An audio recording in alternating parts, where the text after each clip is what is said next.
श्री अखंड विद्यानंद जी महाराज की जय। सद्गुरु मौनि बाबा भगवान की जय। शिवोहम। गुरु गीता शिष्यों के लिए आध्यात्मिक कल्पतरु है। जो शिष्य इनके मंत्रों के मर्म को जान लेते हैं उन्हें जीवन की सभी आध्यात्मिक सफलताएं मिलती हैं।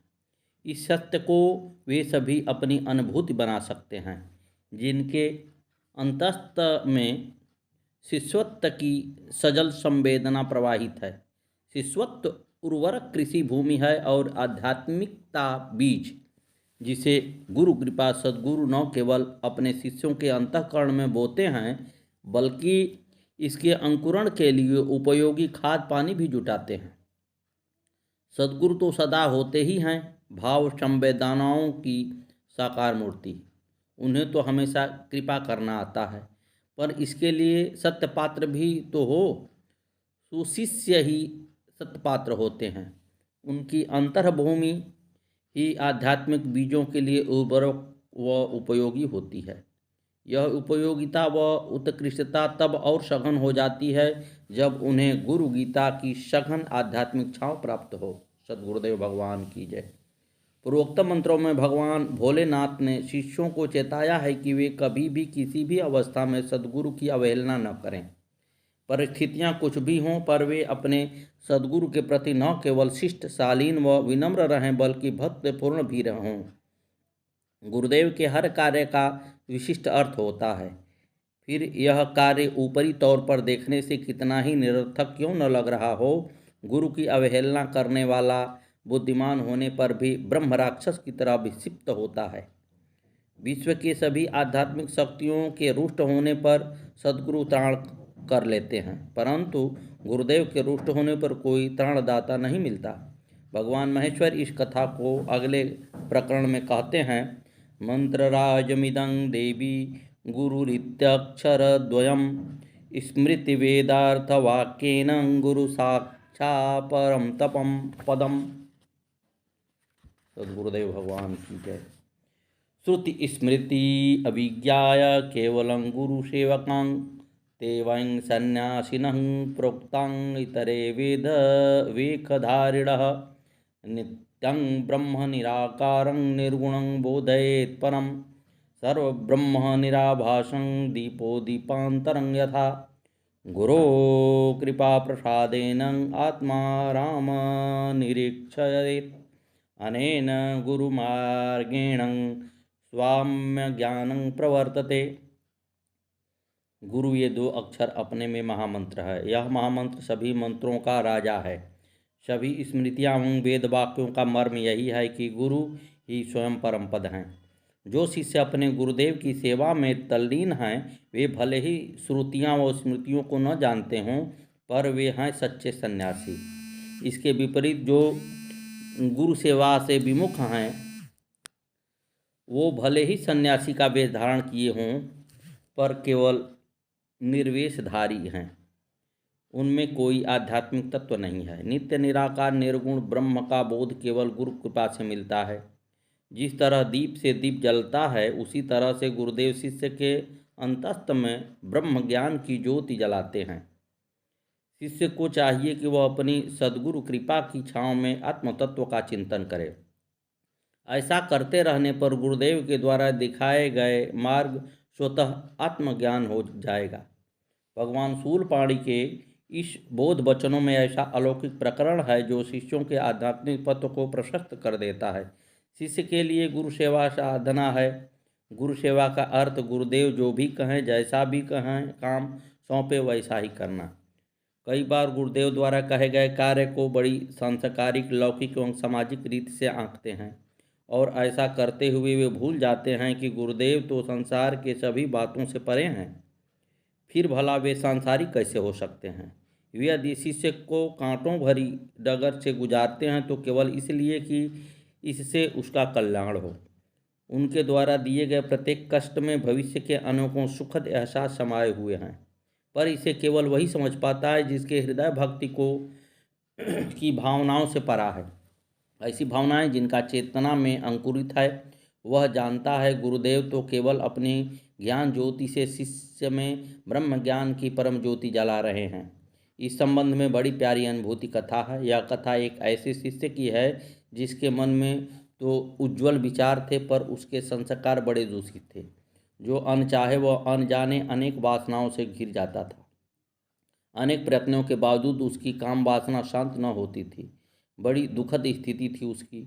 इस गहरी पीड़ा में उसका कोई साझेदार न था। उसकी काम वासना की परिणति सदा अवसाद में होती है, पर करे भी तो क्या, कोई रास्ता भी तो न था। काम वासना की भीषणता में ध्यान, जप एवं उपासना के सारे प्रयोग निरर्थक चले जाते हैं। अपने आंतरिक द्वंद्व और संघर्ष की इस घड़ी में गुरु ने अपने शिष्य को अपना लिया और शिष्य ने अपने उद्धारक सद्गुरु को पहचान लिया।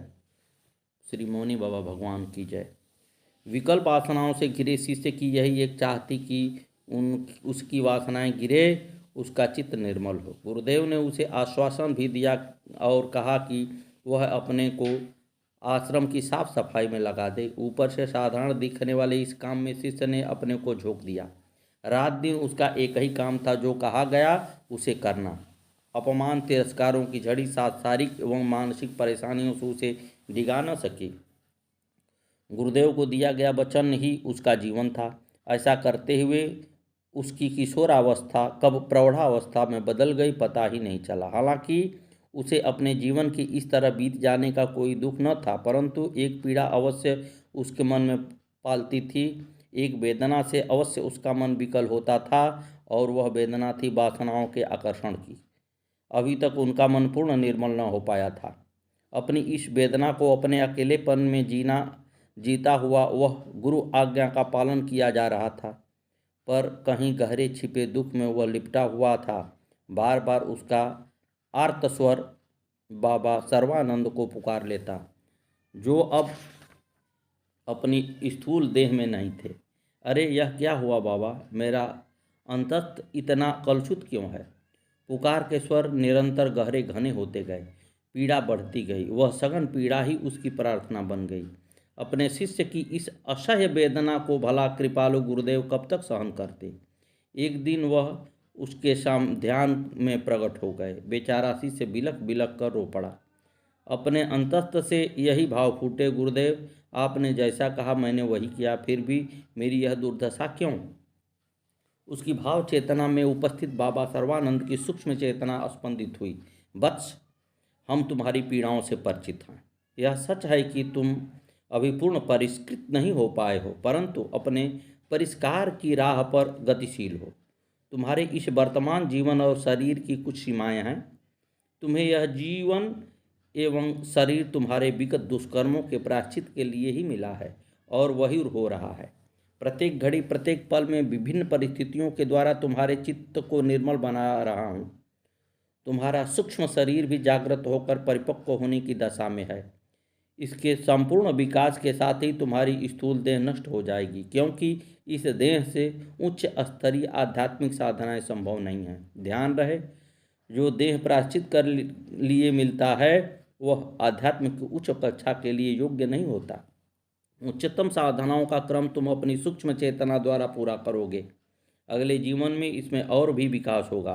बाबा सर्वानंद की इस बातों ने शिष्य को यह अनुभव करा दिया कि कृपालु गुरुदेव सदा अपने शिष्यों का ध्यान रखते हैं, बस शिष्य उन्हें अपने भावों में अनुभव करता रहे। सद्गुरुदेव भगवान की जय। श्री मौनी बाबा भगवान की जय।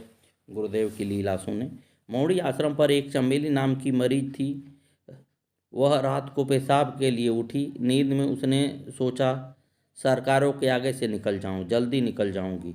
वह सरकार के आगे से जाने लगी। उसने वहां कुछ नज़ारा देखा, तभी उसको ठोकर लगी। वह गिरी और उसको दिखाई देना बंद हो गया। जैसे जैसे दीवार पकड़कर वह वापस आई जहां सब मरीज सो रहे थे। सुबह उसने वह सारा नज़ारा बयान किया। चमेली ने बताया कि जब वह पेथी के लिए जा रही थी, उसने देखा कि पिंकी की मम्मी को एक तख्त पर लिटा रखा है। वहाँ एक नीम का पेड़ था। इसके नीचे वह तख्त था। नीम के पेड़ पर एक हंडिया लटकी थी और हंडिया पर आग लगी हुई थी। वहाँ 3-4 ऋषि मुनि जैसे लोग मम्मी के आसपास थे। कोई हाथ पैर की मालिश कर रहा था तो कोई सिर की। वे सब कुछ कुछ करने में लगे पड़े थे। कोई ट्रीटमेंट दे रहे थे। इतना ही देखा कि ठोकर लगी और दिखाई देना बंद हो गया। सुबह बात बड़े बाबा हंसानंद जी तक पहुंची। स्वामी हंसानंद जी बहुत गुस्सा हुए। सब मरीजों को इकट्ठा कर लिया, सबको सख्त आदेश दिया, आज के बाद जब रात को अदालत बंद हो जाती है 10 बजे के बाद सरकार की तरफ कोई न जाएगा। उन्होंने बताया कि तुम सब क्या सोचते हो, यहाँ क्या कार्रवाई हो रही है, तुम्हें क्या पता वो किस तरीके से तुम्हारा इलाज कर रहे हैं, क्या जड़ी बूटी दे रहे हैं। सरकार में ना देकर, साकार में ना देकर वो निराकार में दे रहे हैं।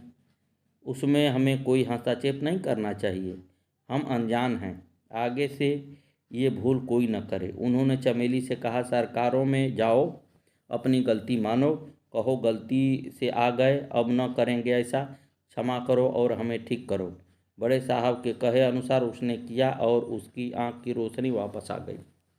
अगले दिन से ही पिंकी की मम्मी ठीक होती चली गई।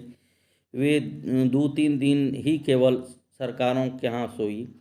एक सप्ताह में तो वे बिल्कुल ठीक हो गई। खाना पीना वही था, सूखी रोटी, चटनी और काली चाय। रिश्तेदार भी कहने लगे, हमें क्षमा कर दो, आपका विश्वास जीत गया, हम गलत हैं ही आपके दोष दे रहे थे। पिंकी ने बताया कि पहले हमारी माँ की मानसिक स्थिति बिल्कुल बिगड़ी हुई थी। लोगों ने कह दिया था कि ये कभी ठीक नहीं होगी। वे बड़बड़ाती रहती थी, कोई भी शुद्ध बुद्ध न थी। माँ और बहन ने मौड़ी आश्रम पर अर्जी करी और इनके पापा ने घर से ही की थी। आज इनकी माँ बिल्कुल ठीक हैं और वह घर गृहस्थी संभाल रही हैं। पिंकी कहती हैं कि जब ये प्रार्थना करती हैं तो उन्हें दृश्य दिखाई देते हैं। कभी गुरुजी मौनी बाबा आकर परेशानी का हल बताते हैं, कोई गलती होती है तो बताते हैं। यह पूछने पर कि गलती से आपका क्या तात्पर्य है, पिंकी ने बताया कि अर्जी के बहुत सख्त नियम हैं। खाने पीने के नियम के अतिरिक्त किसी के घर जाना, खुशी गमी में जाना इत्यादि भी निषेध है। जाने के लिए जब प्रार्थना करते हैं तो चला जाऊं, प्रार्थना करके देख लूं तो गुरुजी नाराज़ दिखाई देते हैं, इसका मतलब है कि आपको नहीं जाना है। कभी कभी आज्ञा मिल भी जाती है, उनके संकेत के अनुसार चलना होता है। पिंकी कहती हैं कि हम आज तक भी जो भी करते हैं उनसे आदेश लेकर करते हैं। गुरुजी मौनी बाबा दिखाई देते हैं, उनका संकेत दिखाई देता है। कभी कभी सोते सोते स्वप्न में संकेत देते हैं कि कोई परेशानी आने वाली है, आ गई है तो उसका निवारण का संकेत देते हैं। बगैर उनके पूछे ये सब कोई काम नहीं करते। छोटा मोटा काम भी प्रार्थना करके ही करते हैं। ये लोग जिम्मेदारी अपने ऊपर से उठाकर गुरुदेव पर सौंप देते हैं। ये लोग कहते हैं कि हमने तो आपके इशारे के अनुसार कर दिया, आगे आप जानिए। सदगुरुदेव भगवान की जय, श्री मौनी बाबा भगवान की जय। मौनी के भाई हुकुम सिंह, श्री हंसानंद जी महाराज 7 भाई हैं, उनमें से जयप्रकाश भिवाड़ी रहते हैं। इस पूरे परिवार पर मौनी बाबा की असीम कृपा रही है।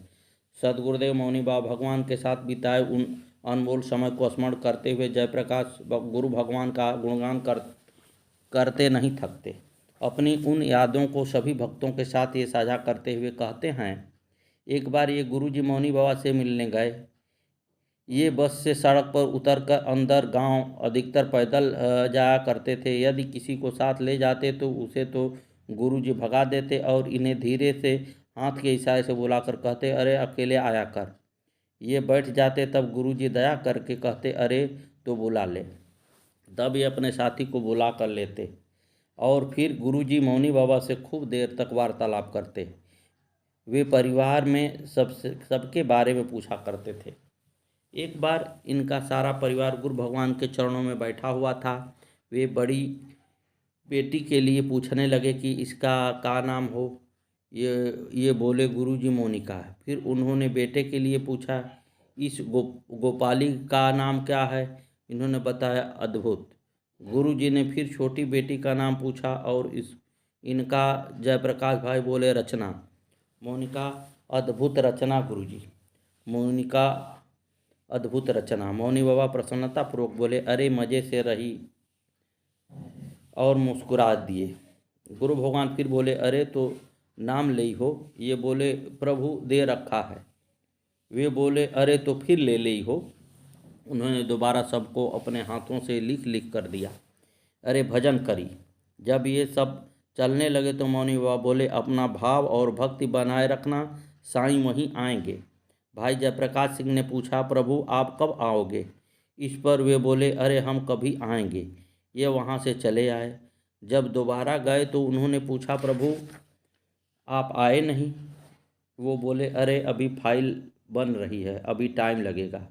तिबारा ये गए तो उन्होंने फिर पूछा, आप नहीं आए? वे बोले, फाइल दब गई है, निकालनी पड़ेगी। ये दर्शन करके लौट आए।